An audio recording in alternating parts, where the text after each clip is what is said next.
What's up, guys? So Adobe XD actually had some really good updates, and I wanted to talk about that for a quick minute and show you how to use the updates and the new features and what they are. So there is better image support, so when you drag an image in, you can recrop it now. Before it was just locked wherever you dropped it. Now you can actually use math, like calculations, when you're working with the sizes of things, which is great. I've been wanting that one for a while as well. It feels more like working with SAS to me, honestly. Or well, not really SAS, but CSS with that calc function, but super simple. Another thing we have is overlay support, which I think is amazing. I think it's a great start to getting, like, certain elements that can only scroll. I think it's a good start, but I would like to see some other things happen there as well. And another thing we have is fixed positions. So I'm going to quickly show you how to go ahead and utilize those. Now, don't have a project ready yet, so we're just going to go ahead and jump in and create something really quick. It's going to be a really low fidelity thing, so don't hate, but I just want to show you these new features. Alright guys, so I've got Adobe XD open right here, and I've just got like an iPhone artboard set up. So let's go ahead and let's just start doing a couple things. So first, let's get some content on the screen. I'm gonna create, just a header here, so we can get this going, and let's make this, I don't want a border, but let's give it a little drop shadow here, and let's see, maybe we have like a menu icon or something like that over here, like the hamburger, just to keep it simple. Do this.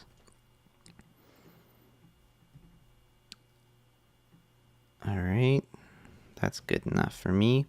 Alright, so we've got a hamburger menu or icon, whatever. Let's just say logo.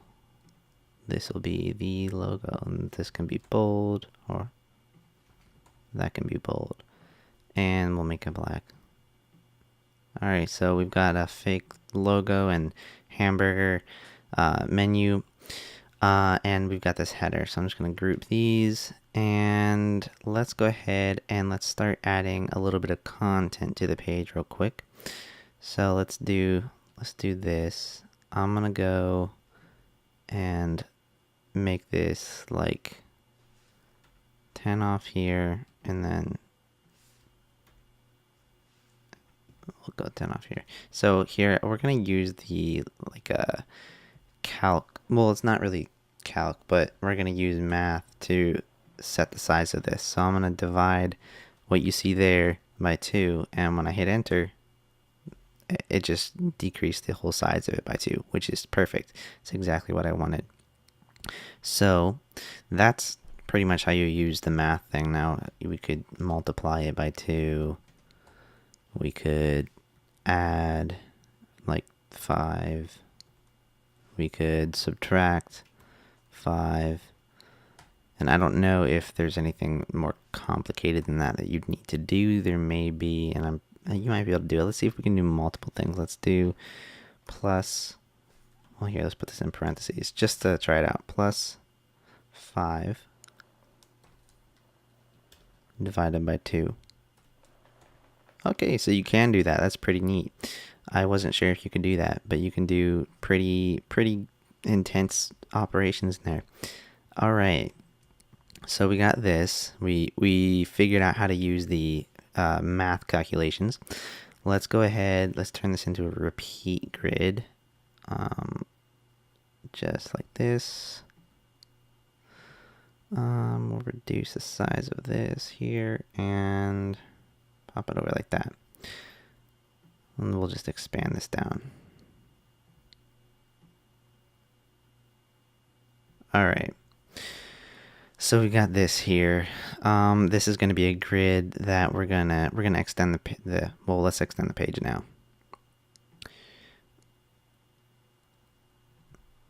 Let's get the whole thing in there.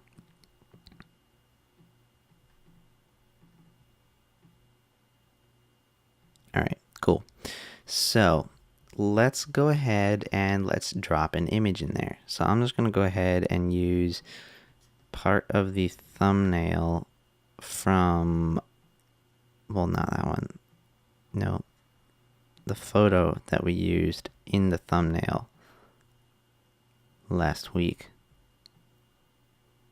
All right, so before, when you would drop an image into a shape, that was it. You really couldn't move the image around, but now if you click into the image, you can actually recrop the image. So we can do this. You can do whatever you need to do. I like it right there.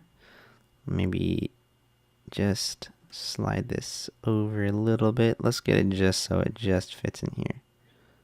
Just like that. Cool. So now you can recrop an image. That's how you do that right there. We're not filling up the whole thing though, so let's, there. Now we're filling up the whole box. Perfect. All right.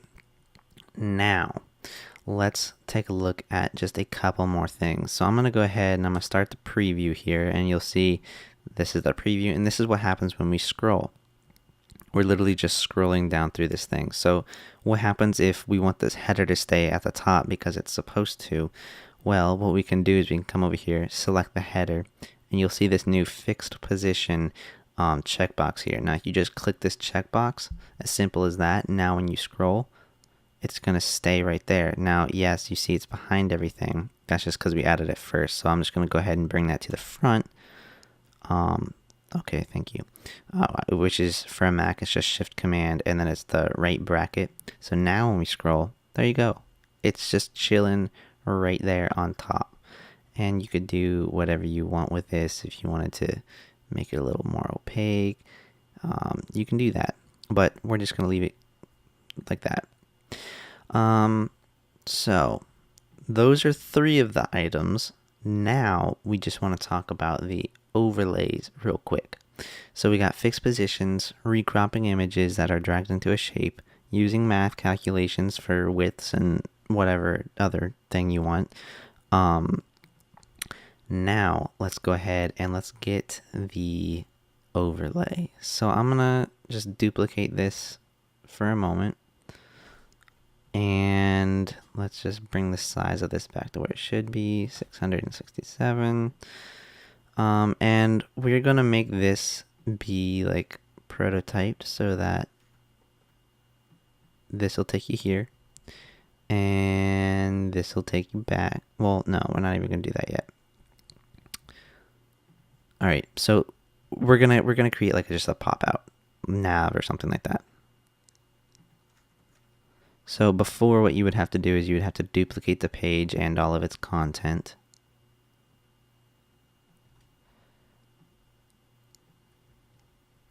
And then, let's see.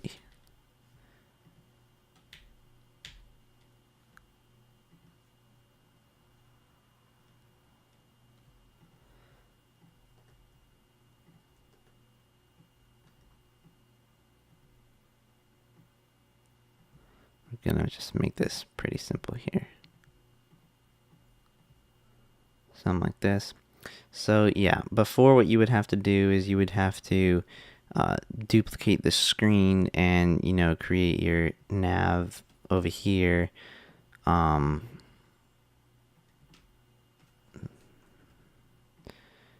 that's really, honestly, it's really a pain in the butt when you've got to change any of the content on the screen, because what happens is you got to change it here, and then you got to change it here, and that's just really not helpful at all. All right, let's get this little X over here, and now let's go ahead and bring it back. Okay, so this is what you had to do before. Give it a pop-up. You'd have to do it on a whole new screen with all the duplicated content. What we're going to do now is we are going to use the overlays. So to use the overlay, it's quite simple. I'm gonna go ahead and let's just, you don't need to group this, but I'm just gonna group it for a second so that I can delete all the contents behind it. I'm gonna drag this back over. Alright, so we got this going on right here. Now what we're gonna do is, I'm gonna clear this for a moment. So when we're creating this link here, you're still gonna drag this to the screen that you want that has the overlay, but on these options down here, you're gonna click overlay, and then what you're gonna see is this artboard is gonna get placed on here. Now this doesn't need to be the same size as this artboard, it could be smaller. And what this allows you to do is this allows you to drag it around, and when you click on that, you'll see exactly, it'll be superimposed here so you can see where it's going to be. So over here, we can still create this link back to here, and we can just leave it at that. We don't need to do anything else there. So now, if we click on this, you'll see it pops right up right on top of that. And if we change any of this content here, so let's just shift it off. You see it's all changing underneath that overlay. So this is a really, really great update. This is actually probably one of my favorite ones that they've released in a while. I'm just excited to see more people use it, and I'm excited to see this get some better updates and some other neat things to happen. And like I said, I love the fixed positions, but there's some other things I would like to see, like certain dynamic boxes that where only the box scrolls and just the artboard itself freezes. I think that would be awesome, and I can think of some use cases for that, so I would definitely love to see that. So another thing I want to show you real quick is this can be way more complicated than what you see right here. Say when we click, well, I don't want to save it. Say when we click a nav item, we want something else to happen, like a pop-up. Now, no, this is not anything that's normally going to happen at all, but I just want to give you an example of something. So I'm going to bring this over here. So let's say this is just a photo of me. All right.